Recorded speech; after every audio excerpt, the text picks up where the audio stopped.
คันคอยไปอีดีหันไผสิหาเลี้ยงลูกกับเจ้าทุกมื้อนี้น่ะคอยแต่ว่าเลี้ยงพวกเจ้าหันคันบ่มีคอยหันพวกเจ้าจะอยู่นั่นใดคันบ่มีเจ้าค่อยก็หากินเองค่อยก็ผู้นึงคือกันตะกี้หาเงินนะแต่ก็ย้อนเอากับเจ้ามานี่แหละเจ้าว่าบ่ให้ค่อยเฮ็ดบ่อยากให้ค่อยลำบากสิเลี้ยงค่อยก็เลยบ่ได้ไปเฮ็ดซ้ํบ่มีเจ้าน่ะค่อยก็บ่งึดค่อยกลับไปเฮ็ดเวียกคือเก่ากลับไปบริษัทเก่าเขาก็โทรหาค่อยอยู่ค่อยก็ไปได้เจ้าสิไปเซิร์ฟบ่ได้ค่อยจะให้ตำรวจมาจับเจ้าจับคอยเรื่องหยังคอยผิดหยังเดี๋ยวนี้มื้อนั้นเจ้าเฮ็ดหยังกับค่อยเจ้าบ่จื้อบ่มื้อนั้นเจ้าพยายามผสมพันธุ์กับเราโดยที่เราบ่เต็มใจเจ้าสิข่มขืนเราบ่แม่นพวกเจ้าหาเรื่องสิคอยบักซี่หลักฐานก็มีมึงบ่ต้องปฏิเสธมีล่ะไสหลักฐานมีบ่คันมีล่ะมาหลักฐานกับกล้องจรปิดหั่นเด้หลักฐานก็มันมีครบอยู่แล้วไปอ้าวไปรถนะเอ้า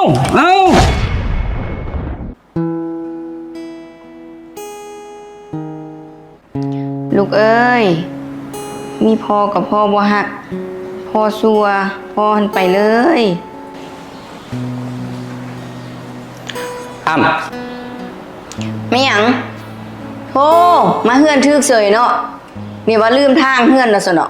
เจ้าจะเว้าหลายนะอ้ำตอนคอยให้อภัยเจ้านี่อภัยอีหยังค่อยเฮ็ดอีหยังผิดตัวเจ้าไปบุญบ้านอยู่เฮือนเมียน้อยคอยนั่นแหละปะโธเจ้าหาว่าค่อยไปบุญไหว้บ่หั่นค่อยเป็นน้ำผัวอยู่เฮือนเมียน้อยว่าค่อยบุญไหว้บ่หั่นแล้วมันบ่แม่นบ่ล่ะโธ่สำนี้เจ้ายังคิดบ่ได้อีกเนาะไอ้สีเนาะหนีไปเจ้าหั่นน่ะไปเจ้าจะดีล่าอ้ำจังหน่อยคอยหนีป้าเจ้าอีดีหั่น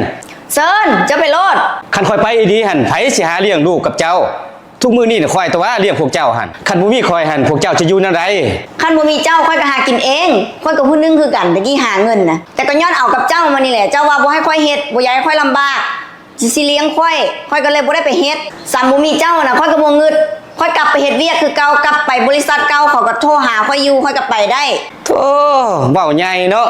ก็บ่ได้เว้าใหญ่ดอกตีนมือค่อยก็มีปัญญาเลี้ยงค่อยเองอยู่นางหน้าผัวแต่ตายคือเจ้าหั่นน่ะค่อยบ่มีก็ได้ดอกมีก็อุกใจซื่อๆแหละซ้ํค่อยน่ะก็ยังงามอยู่อันสิเอาจัก10คนก็ได้ดอกเอาผัวน่ะสั่นก็แบ่งกันทรัพย์สมบัติเฮือนซ่านบ้านซองนี่หั่นค่อยบ่แบ่งค่อยสิเอาไว้ให้ลูกบ่ได้หรอกตามกฎหมายมันต้องได้แบ่งจะสิเอาคนเดียวซั่นบ่ไอ้สิเจ้าคิดดีๆเจ้ามีความผิดอยู่ความผิดอีหยังเจ้าหันมีเมียน้อยเจ้าหันลิ้นสาวมันค่อยฟ้องเจ้านี่เจ้าหันเข้าคุกเจ้าขึ้นเอาคันเจ้าไปแต่โตน่ะค่อยก็สิบ่ได้ฟ้องเจ้าก็สิบ่ได้เข้าคุกคันเจ้ายังอยากสิแบ่งมันค่อยอยู่หั่นน่ะค่อยสิฟ้องเจ้าเข้าคุกเก่งแท้เนาะเก่งบ่เก่งค่อยก็ฮู้อยู่ดอกเรื่องกฎหมายนี่เรื่องอยากได้บ่แม่นว่าค่อยสิอยากได้เฮ็ดผู้เดียวค่อยก็เฮ็ดเพื่อลูกเพื่อเต้าค่อยเว้าหยังก็ได้แต่ว่าจะต้องเฮ็ดบทบันทึกอย่าให้ค่อยได้ค่อยห้างไว้พอแห้งล่ะมีแต่ว่าเจ้าเซ็นแล้วก็แล้ว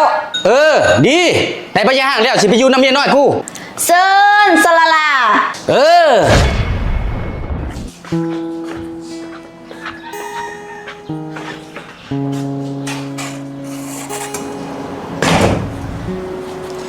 มาเฮ็ดหยังก็มาหาตัวนี่แหละเซียวสิมาหาเฮาเฮ็ดหยังก็ยังมาขอโทษตัวนี่แหละขอโทษเฮ็ดหยังก็เรื่องเฮาด่าตัวมื้อนั้นหั่นแหละเฮาขอโทษคือจังได้จึงมาขอโทษเฮาคือว่าเฮาบ่แม่นหมู่ตัวละก็เป็นเซี่ยวกันคือเก่าหั่นแหละหากว่าเฮาบ่ดีหากว่าเฮาซั่วหาเรื่องใส่ผัวโตแล้วสิยังมาเป็นหมู่เฮาเฮ็ดหยังโอ้ยเฮาฮู้ความจริงเบิดละเซี่ยวเรื่องผัวเฮาหั่นแม่นความตัวเบิดสุอย่างตัวละสิกลุ่มตัวหันเฮาก็เห็นอยู่กล้องจรพอดีเฮาไปกวดเบิ่งตัวละมีเมียก็คือกันแม่นความตัวเว้าเมียเรามานำฮอดเฮือนเฮาเลยไอ้สีนี้เราตั้งซั่วอีหลีฮู้คักละตี้บัดนี้ฮู้คักละเซียวเด้อขอโทษเด้อเซียวเด้อกูก็ให้มึงซื่อๆดอกกูบ่ได้เครียดให้มึงดอกว่าแต่พวกมึงเด็ดตอนนี้ไปอยู่ไสล่ะไปอยู่นำเมียใหญ่ว่ะกูก็บ่ฮู้กูก็ไล่แล้วนี่ตั้งแต่มื้อนั้นล่ะกูสั่งแล้วเดี๋ยวนี้นะเว้ามาแล้วเจ็บใจนะคนนี้อย่างซัวตัวได้ตัวดีมึงสั่งแท้บ่สั่งแท้สั่งเข้ากระดูกพุ่นล่ะซั่นกูสิแก้แค้นให้มึงเองเสียจังได๋เซียวกูก็มีวิธีของกูหั่นแหละโอเคสันสุดแล้วแต่มึงเด้อสันว่าแต่ห้องน้ำมึงอยู่ใส่กูปวดขี้ชีวิตมึงนี่มีแต่ขี้เนาะกูเกิดมาเพื่อขี้โอ้สมพ่อมึงได้พวกขี้เนาะ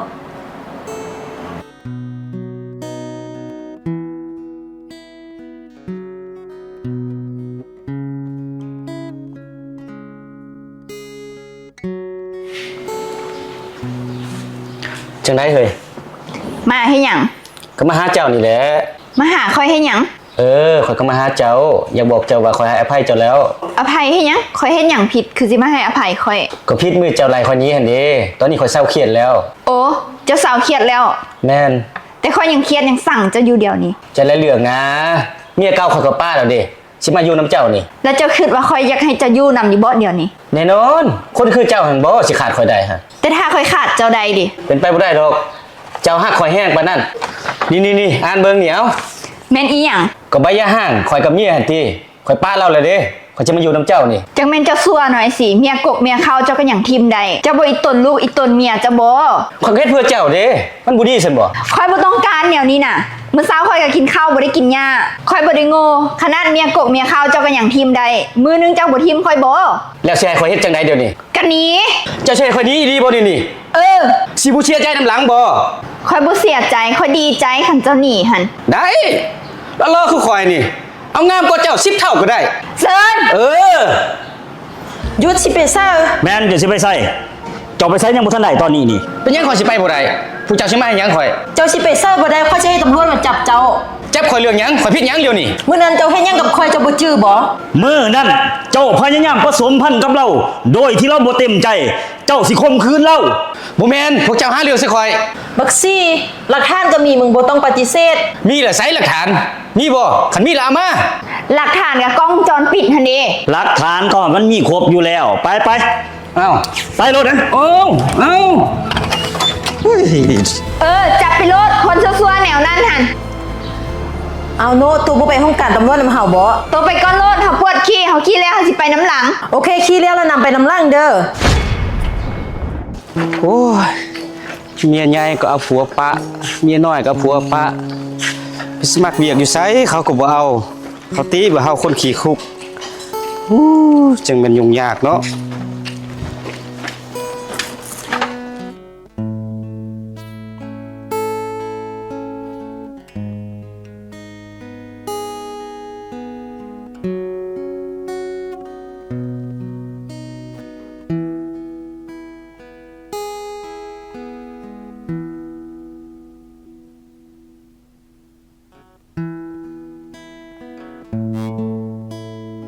โอ้ชีวิตกูมาตกอับเถอะเด้อตะกี้กูคือมีเงินมีคำหลายเด้อ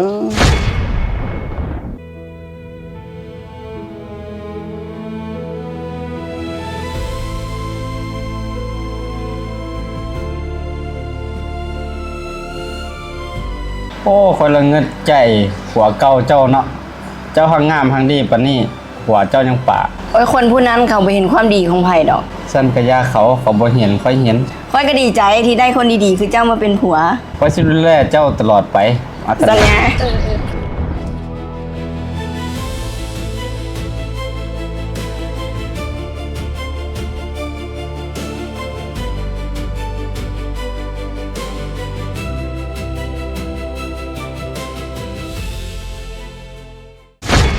ช่วยโทษไผก็บ่ได้แหล้วย้อนความสัวของเฮาเองนี่แหละเนาะ